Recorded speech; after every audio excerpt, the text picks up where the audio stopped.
அன்பு நேயர்களுக்கு வணக்கம்.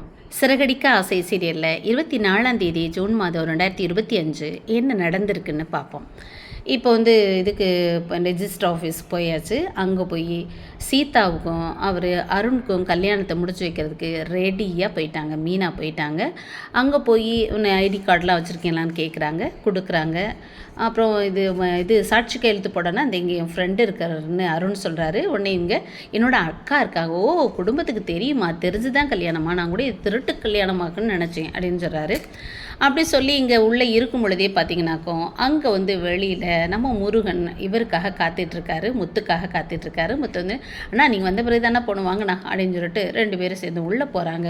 உள்ளே போய் வெளியிலே இப்படி ரெஜிஸ்டர் மேரேஜ் பண்ணணும்னு நினைக்கிறேன். உங்களுக்கான இல்லை என் தம்பி இவனுக்காகவும் அடுத்து என்னோட மச்சனிச்சு என்னோட தங்கச்சியோட இது என்னது என் ஒய்ஃபோட தங்கச்சிக்கும் இது மாதிரி பண்ண வேண்டியிருக்கு, அதான் டீட்டெயில்ஸ் கேட்கலான்னு வந்தேன் அப்படின்னு உடனே நீ கேட்டுக்கிட்டு இருக்கான்னு சொல்லும் பொழுதே அவருக்கு ஒரு ஃபோன் வந்தது. ஃபோன் வந்தோடனே இந்த ஃபோன் எடுத்துகிட்டு அங்கேயே உள்ளுக்குள்ளே ரூம்குள்ளே அப்படி இப்படின்னு அங்கிட்டு போய் நின்று பேசுவார்ல, அது மாதிரி பேசுகிறாங்க. அதே சமயத்தில் ரூம்குள்ளே ரெஜிஸ்ட்ராரோட ரூம்குள்ளே இங்கே மேரேஜ் நடந்துகிட்ருக்கு.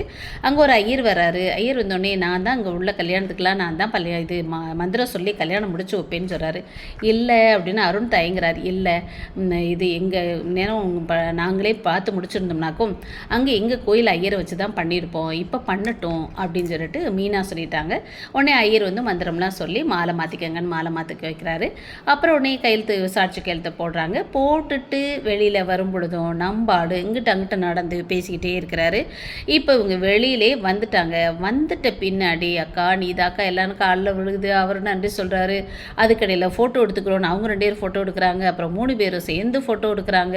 அப்படியாக ஃபோட்டோஸ்லாம் செமையாக எடுத்து வெளியில் வந்த பின்னாடி அப்புறம் ஞாபகம் வருது, ஐயோ பர்ஸை உள்ளே வச்சுட்டு வந்துட்டோமே, போய் எடுத்துகிட்டு வரலான்னு போகும் பொழுது எதிரும் புதிருமா 2 பேரை சந்திச்சுட்டு முத்து இருந்துட்டு என்ன நீ இப்படி பார்க்குற? இல்லைங்க நான் தான் சொன்னேன்ல ஒரு கல்யாணத்துக்கு மாலை கொடுக்கணும்னு சொன்னேன். ஆமாம்மா அதானே இப்போ என்ன உன் தலைமையில் கல்யாணம்னா சொன்னேன், நான் முடிச்சு வைங்களேன். என்ன நீயா முடிச்சு வச்சேன்னு சொல்கிறேன், மாலை கொடுக்க தான் வந்தேன்னு சொல்கிறேன். நான் இப்படி இது விட்டுட்டு நான் நீங்கள் எங்கே இருக்குது அப்படின்னா இவரும் சொல்கிறாரு.